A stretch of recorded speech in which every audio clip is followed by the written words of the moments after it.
Okay, welcome to our challenge. We are solving challenge 8 today, and our challenge is whether we can use GitHub's API to determine how long a programming project will take to develop and how likely delays are. So our user stories would be a project sponsor wanting to know how long it would take to develop a fitness app within 90% confidence, a software project manager wanting to know how long the typical code is to develop a fitness app, and a software engineer wanting to know the typical complexity to build a fitness app. So first of all, we have to think about the rope of scope for not only our analysts, but also our user.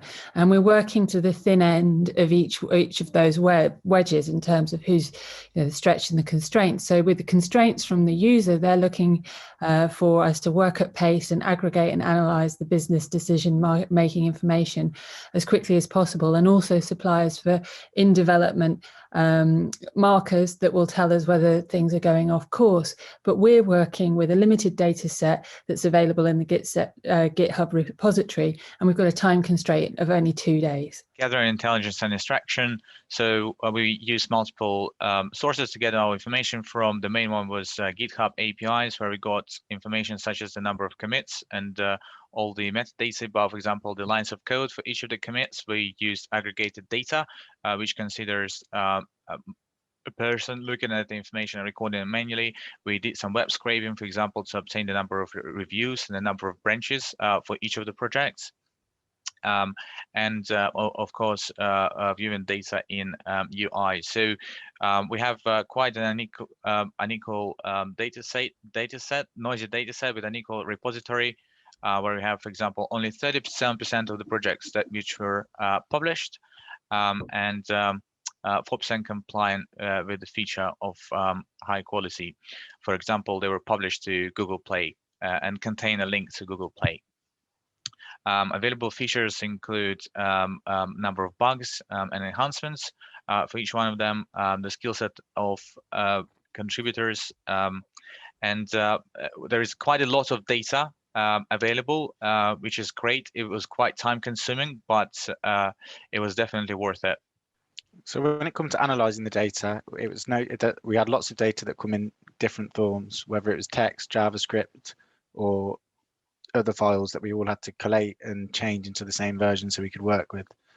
This took us some time, but we did it via Python code. And from there, we were looking to analyze success factors of the project based on whether it was published to the App Store or not. Scale of project, depending on whether it was big, medium, or small. To do this, we looked at the amount of lines of code. Risk, for this, we looked at whether there was many bugs in the project or not. Cost, we would plan to look at the labor intensity based on the number of committers to the project, and speed to market, so how long it took for the project to be published. The results of some of our analysis showed that the average successful project took 512 days to go to market. And from these projects, the successful projects actually, contrarily to what you may believe, included more deletion of lines than insertions after the initial file was uploaded.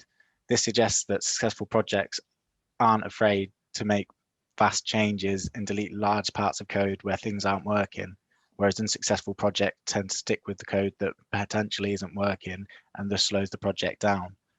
On the left, you can see that the mean duration of days in our data set for a project was 419 days, which is below that of the average successful project rate. And also the duration ranged from 2,502 days from maximum to minimum. So some projects were given up on quite early doors. Future enhancements. So if you could see from the previous slides, and one of our findings was that we were looking at only 45 projects. So in order to improve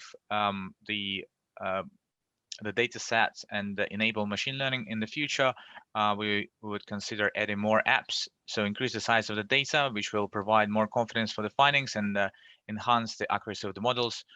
We are also proposing to collect the app metadata, which we then can use for machine learning models. For example, that includes the whether the app has a GPS feature to record your route for the running, or for example, it can be whether it includes the video guidance for the exercises.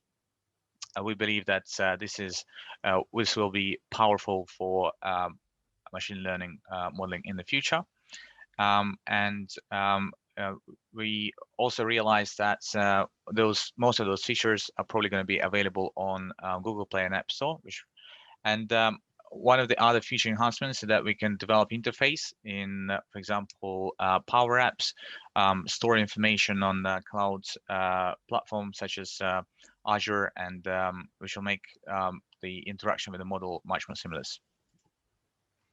Question 1, what extensions could you make to improve the accuracy of your estimates? So we currently have quite a lot of features collected, so we'll need to trim it down. For that, we can use, for example, information gain, and then when testing and training our model, we can subsequently use cross-K validation, for example. We can also treat the outliers, remove the NaN values, so there is a lot more in the data processing that we can do. Of course, we can look at adding more features. Question 2, could you apply machine learning to the data that you've collected to help your project length estimates? So one of the recommended models would be supervised regression model to predict the time duration of a project. So there are a number of key features that we can aim to estimate using machine learning. So one of them is code complexity, which includes features or key variables of number of enhancements, number of high priority issues. We can also try and estimate the resource planning for the project, which can include the number of developers, contributors, and, for example, the number of hours or lines of code per contributor. So we can then estimate the budget and resource. And we would also need to check that the parameters are not correlated, else the accuracy of the model will not be high. How bespoke is your solution to fitness apps, and will it work with the other types of software projects?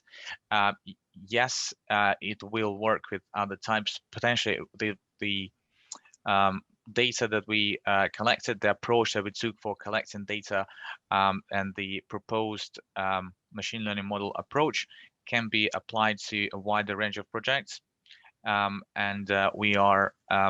actually proposing that as one of the future steps that needs to be undertaken.